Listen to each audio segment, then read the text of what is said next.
Bismillahirrahmanirrahim. Assalamualaikum warahmatullahi wabarakatuh. Innal hamdalillah nahmaduhu wa nasta'inuhu wa nastaghfiruh wa na'udzu billahi min shururi anfusina wa min sayyiati a'malina. May yahdihillahu fala mudilla lahu wa may yudlilhu fala hadiya lahu. أشهد أن لا إله إلا الله وحده لا شريك له وأشهد أن محمدا عبده ورسوله لا نبي بعده. اللهم صل وسلم وبارك على محمد وعلى آله وأصحابه ومن تبعهم بإحسان إلى يوم الدين. أما بعد فيا عباد الله أوصيكم وإياي بتقوى الله فقد فاز المتقون فاتقوا الله حق تقاته ولا تموتن إلا وأنتم مسلمون. الله تعالى في كتابه الكريم استعين بالله السميع العليم من الشيطان الرجيم. بسم الله الرحمن الرحيم. شهر رمضان الذي أنزل فيه القرآن هدى للناس وبينات من الهدى والفرقان. صدق الله العظيم وصدق رسوله النبي الكريم ونحن على ذلك من الشاهدين والشاكرين والحمد لله رب العالمين. Bapak dan Ibu yang insyaallah sama-sama dimuliakan oleh Allah Subhanahu wa taala. Puji syukur kita panjatkan kehadirat Allah Subhanahu wa taala atas segala limpahan nikmat yang Allah Subhanahu wa taala berikan hingga detik ini, sehingga kita sebagai hamba Allah Subhanahu wa taala masih mampu menjalankan perintah-perintah itu dengan sebab nikmat-nikmat yang Allah Subhanahu wa taala berikan kepada kita. Banyak orang yang menyikapi nikmat-nikmat itu sesuai dengan basic keadaan dirinya di atas permukaan dunia. Bagi seorang bisnismen, mereka menyikapi nikmat itu apabila omsetnya meningkat. Begitu juga bagi seorang insinyur misalnya, menyikapi nikmat itu apabila konstruksi bangunannya terbarukan atau mapan atau kuat. Inilah sikap-sikap manusia dalam menyikapi nikmat-nikmat Allah Subhanahu wa taala di atas permukaan dunia ini. Namun kita sebagai hamba Allah Subhanahu wa taala menyikapi nikmat-nikmat Allah Subhanahu wa taala adalah dengan bertambahnya nilai-nilai ketaatan kita kepada Allah Subhanahu wa taala. Alhamdulillah di subuh pagi ini kita berada di penghujung Ramadan. Tentunya sudah lebih dari separuh Ramadan kita lalui. Tentu sudah banyak amalan-amalan yang kita lakukan dalam menjalani Ramadan kali ini. Tentu nikmat-nikmat Allah Subhanahu wa taala di dalamnya semakin tak terhitung. Kita sebagai hamba Allah Subhanahu wa taala menyikapi nikmat Allah Subhanahu wa taala adalah dengan bertambahnya ketaatan kita kepada Allah Subhanahu wa taala dan berkurangnya maksiat kepada Allah Subhanahu wa taala. Oleh karenanya kita yang berada di tempat ini patutlah mensyukuri nikmat itu dengan sepenuh hati. Karena kita lah ini adalah orang-orang yang dijaga oleh Allah Subhanahu wa taala dalam menjalankan amanah nikmat Allah Subhanahu wa taala yang diinginkan dalam diri kita, yaitu taat kepada Allah Subhanahu wa taala.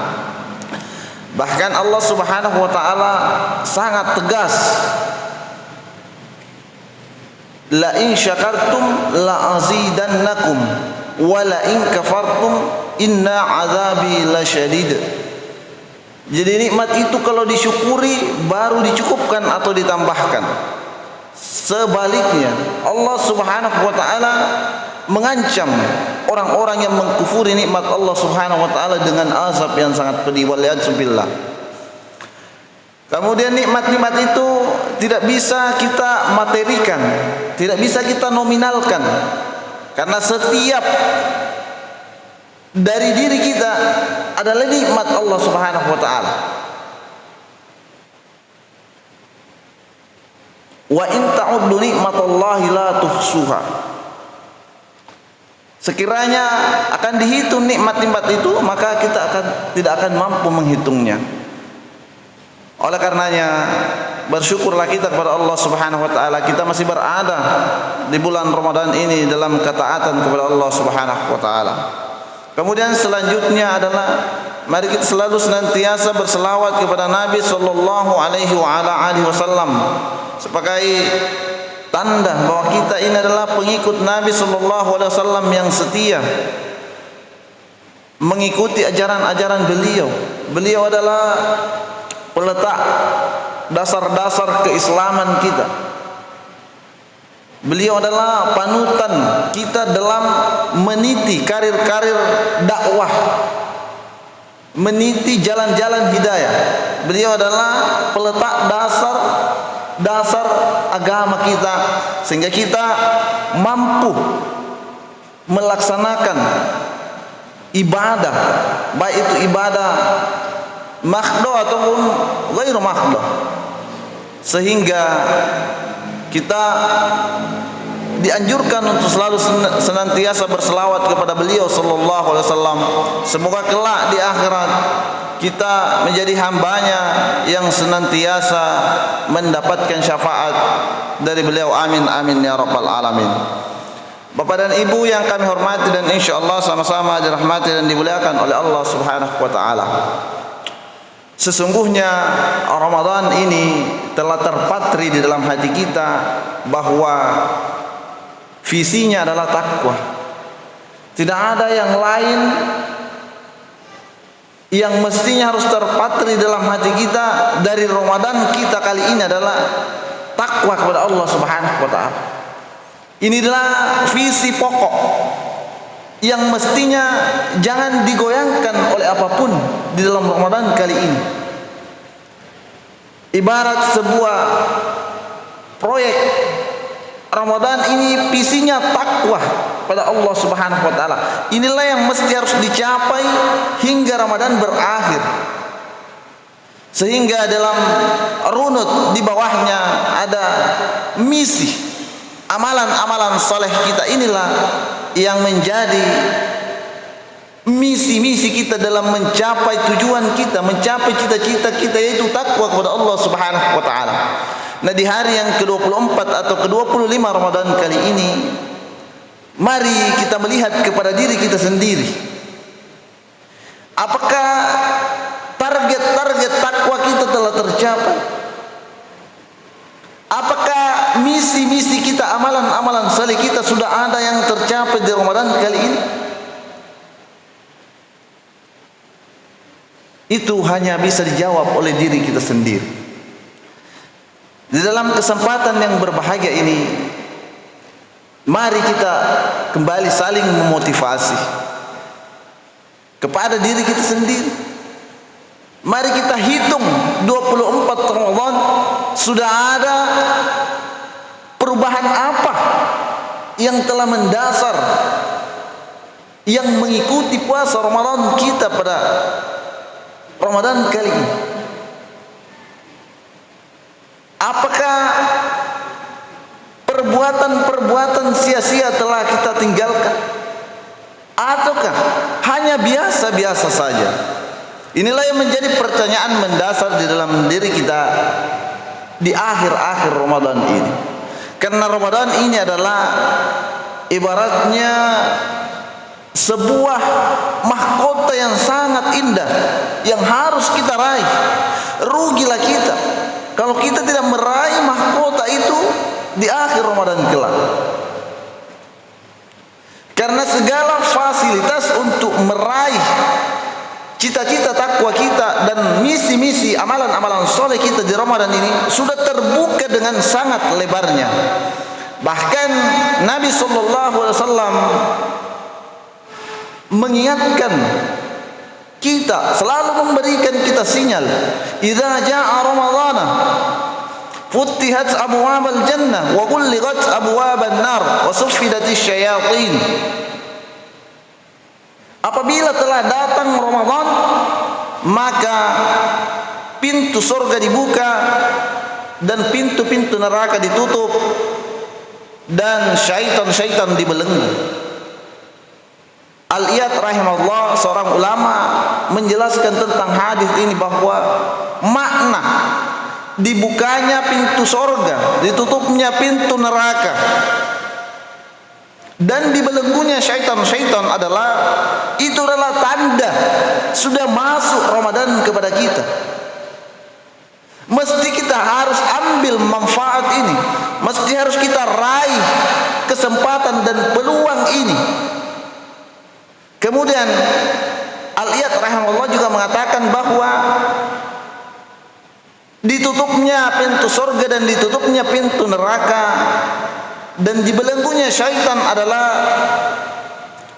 dimudahkannya kita melaksanakan amal-amalan yang saleh di bulan Ramadan dan memudahkan kita meninggalkan amalan-amalan yang salah di bulan Ramadan. Ini adalah indikator sebenarnya fasilitas yang Allah berikan kepada kita khusus hanya di bulan Ramadan. Jadi kadang ada orang, kalau ada manusia yang ingin merubah dirinya ke arah yang lebih baik, yang ingin merubah dirinya kepada takwa kepada Allah Subhanahu wa taala, ini Ramadan. Saatnya sekarang Ramadan. Di bulan-bulan yang lain Allah tidak berikan kita fasilitas yang begitu mewahnya sebenarnya. Maka Ramadan kali ini kita harus ambil manfaat itu, kita harus ambil peluang itu, karena kita sangat dimudahkan untuk melaksanakan amalan-amalan itu di dalam bulan suci Ramadan. Coba kita lihat, di bulan Ramadan mudah sekali kita berbuat baik. Orang yang tadinya keadaan sosialnya sangat biasa-biasa saja, tapi di bulan Ramadan ini coba kita lihat jalan-jalan, di mana-mana dibagikan makanan, sembako dan lain sebagainya. Ini adalah bukti bahwa Ramadan ini memang tempatnya, saatnya mengekspresikan amalan-amalan kita yang terbaik.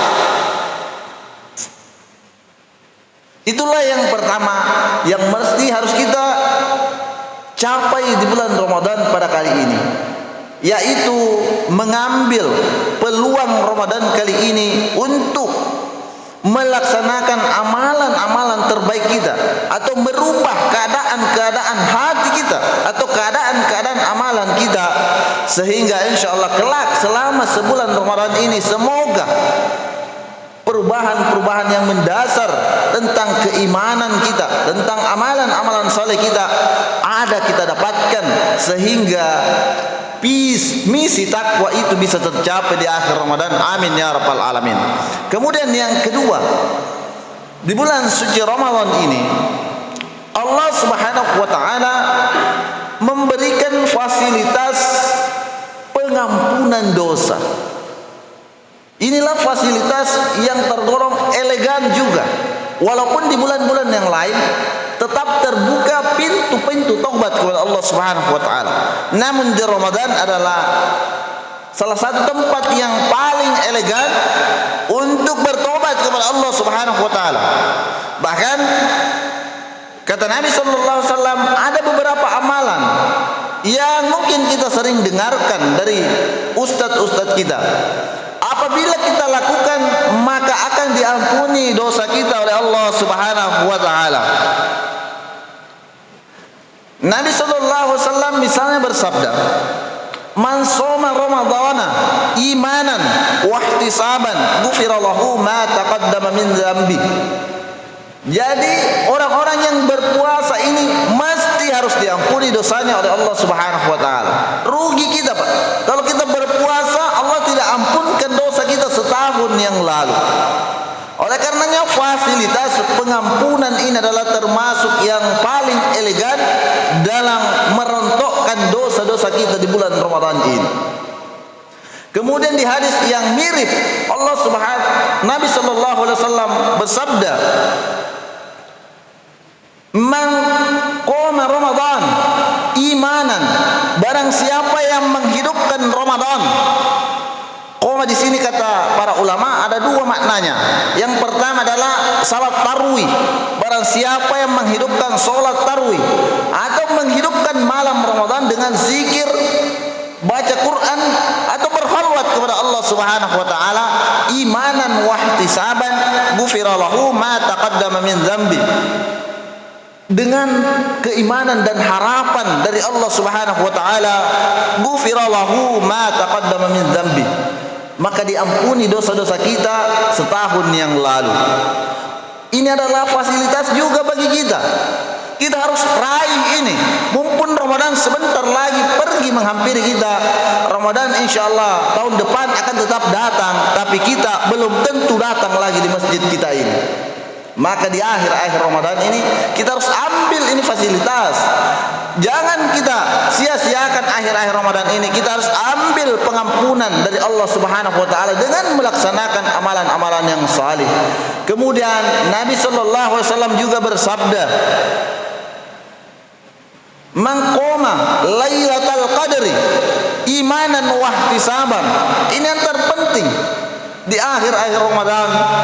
Semoga Allah Subhanahu wa taala pertemukan kita dengan Lailatul Qadar.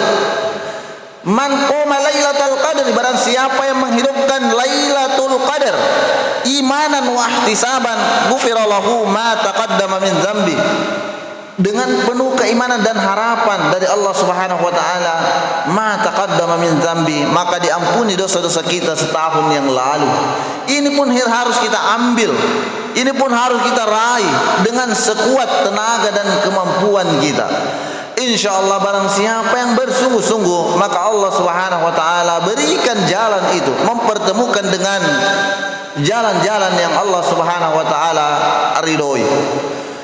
Bapak dan Ibu yang insyaallah sama-sama dirahmati dan dimuliakan oleh Allah Subhanahu wa taala. Itulah yang kedua, fasilitas yang Allah Subhanahu wa taala berikan kepada kita adalah fasilitas ampunan dari Allah Subhanahu wa taala yang harus kita raih. Adapun para ulama menjelaskan tentang hadis-hadis yang dibacakan tadi, yang diampuni oleh Allah Subhanahu wa taala adalah dosa-dosa kecil kita. Adapun dosa-dosa besar kita, maka kita harus bersungguh-sungguh bertobat kepada Allah Subhanahu wa taala. Maka itu pun di Ramadan kali ini kita masih punya sisa-sisa Ramadan untuk mengaplikasikan itu, untuk merenung-renungkan diri kita, untuk menghitung-hitung diri kita. Apakah Ramadan kali ini sudah ada efeknya bagi diri kita? Apakah Ramadan kali ini sudah jadi ladang panen bagi kita? Kalau seorang pedagang, maka mereka panennya adalah dengan menjual, dengan jualan yang laris. Maka kita pun umat Islam, mari kita panen pahala di bulan Ramadan kali ini. Kita manfaatkan akhir-akhir Ramadan kita untuk selalu senantiasa memaksimalkan ibadah-ibadah kepada Allah Subhanahu wa taala. Semoga di Ramadan kali ini dosa-dosa kita berguguran dan ada nilai, ada ketentraman jiwa yang terpatri di dalam hati kita, sehingga semoga Allah Subhanahu wa taala menjadikan Ramadan kita berlipat ganda pahalanya di sisi Allah Subhanahu wa taala. Kemudian selanjutnya yang Allah Subhanahu wa taala berikan fasilitas di bulan suci Ramadan ini adalah bulan Ramadan ini sebagai ajang untuk melatih amalan-amalan apapun untuk istiqomah di sisi Allah Subhanahu wa taala. Kata Nabi sallallahu alaihi wasallam, "Wa inna ahabbal amal ila Allah adwamuhu wa inqal." ketahuilah bahwa amalan yang paling dicintai oleh Allah Subhanahu wa taala adalah amalan yang kontinu walaupun sedikit. Jadi di bulan Ramadan ini harus menjadi latihan bagi kita. Harus kita punya senjata. Senjatanya apa? Senjatanya adalah amalan-amalan salih yang kecil saja, yang sedikit saja. Yang penting kontinu istiqomah di sisi Allah Subhanahu wa taala. Itulah amalan yang terbaik bagi kita. Tidak usah berat-berat, tidak usah yang panjang-panjang, yang kecil-kecil saja. Minimal kita di Ramadan kali ini, di hari yang ke-24 atau 25 Ramadan ini, kita punya amalan satu yang kontinu selama 24 Ramadan ini, sehingga setelah Ramadan kelak kita bisa amalkan dalam kehidupan kita 11 bulan kemudian. Kita ketemu Ramadan, kita amalkan lagi. Inilah amalan yang kontinu di sisi Allah Subhanahu wa taala. Amalan apa saja yang salih? Kalau perlu kita sendiri yang tahu. Kita bertanya kepada ulama, kita sendiri yang tahu amalan-amalan kita. Tidak usah kita publikasikan kepada siapa saja, agar semoga kelak ini menjadi amalan kita yang dinilai di sisi Allah Subhanahu wa taala. Bahkan Al-Hasan Al-Basri mengatakan bahwa sungguhnya Allah Subhanahu wa taala tidaklah menjadikan ajal untuk amalan seorang mukmin selain dari kematiannya. Jadi inilah hebatnya amalan-amalan yang kontinu, yang istiqomah di sisi Allah Subhanahu wa taala. Pernah suatu ketika Nabi sallallahu alaihi wasallam ditanya oleh seorang sahabat, "Oh ya Nabi, kasih Kak sebuah nasihat yang dengannya cukup." Kata Nabi sallallahu alaihi wasallam adalah katakanlah la ilaha illallah dan istiqomahnya di atasnya. Summa istaqim. Katakanlah la ilaha illallah dan istiqomah di atasnya. Jadi istiqomah ini sangat penting di sisi Allah Subhanahu wa taala. Semoga kita bisa menjadi orang-orang yang memiliki amalan-amalan yang istiqomah di sisi Allah Subhanahu wa taala. Bapak dan Ibu yang insyaallah sama-sama dirahmati dan dimuliakan oleh Allah Subhanahu wa taala. Itulah ketiga fasilitas yang Allah Subhanahu wa taala berikan kepada kita di bulan suci Ramadan ini, yang mesti harus kita manfaatkan, yang mesti harus kita jaga, yang mesti harus kita raih untuk menopang ketakwaan kita kepada Allah Subhanahu wa taala. Betapa banyak manusia, betapa banyak di antara kita masih ingin berRamadan, masih ingin melaksanakan ibadah puasa di Ramadan, namun mereka tidak lagi bersama kita. Oleh karenanya kita beruntunglah di tempat ini. Semoga Allah Subhanahu wa taala berikan kita keistiqomahan dalam menjalankan sunnah-sunnah Nabi sallallahu alaihi wasallam. Semoga kita bisa bertemu Ramadan di tahun-tahun yang akan datang dengan suasana yang sehat walafiat. Amin amin ya rabbal alamin. Subhanallah wa bihamdik, asyhadu an la ilaha illa anta wa nastaghfiruka wa atubu ilaik. Assalamualaikum warahmatullahi wabarakatuh. Baik, penjamaah yang punya pertanyaan bersama.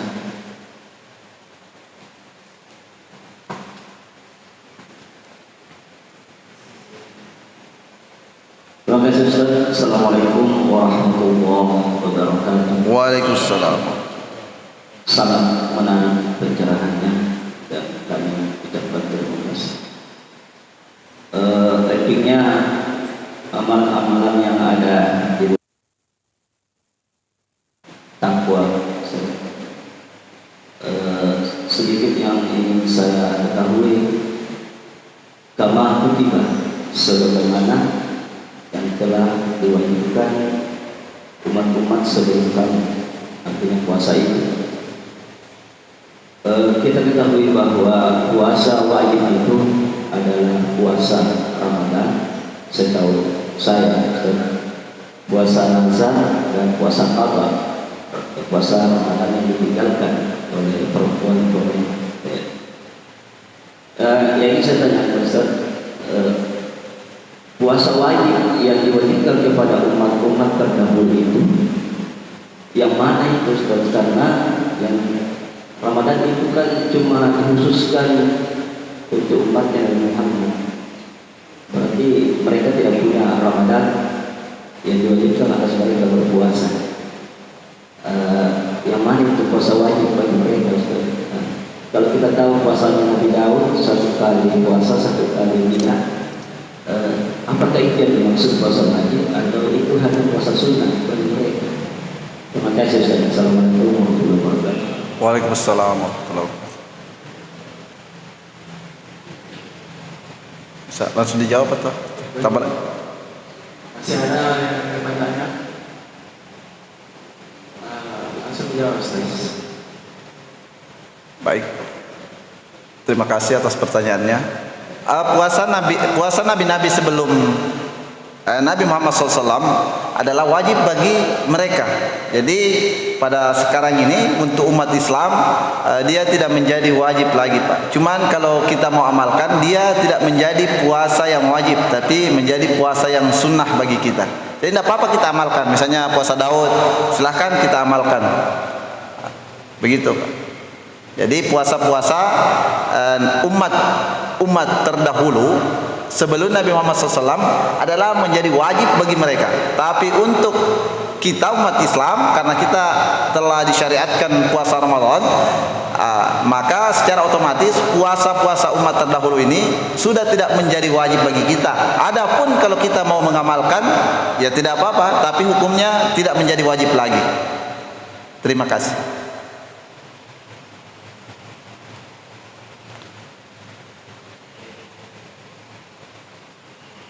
Oh begitu sedikit. Jadi itu puasa-puasa yang mereka seperti Nabi Daud itu wajib bagi mereka sedikit. Puasa-puasa siapa lagi itu Nabi siapa? Nabi itu Nabi siapa? Iya, semuanya. Iya. Oh terima kasih. Baik, jemaah yang bertanya silahkan.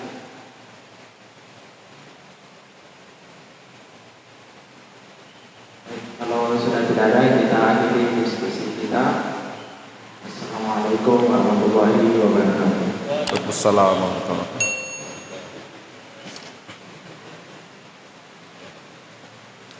Persembahkan oleh Yayasan Haji Muhammad Cheng Ho Sulsel dan Takmir Masjid Muhammad Cheng Ho Goa.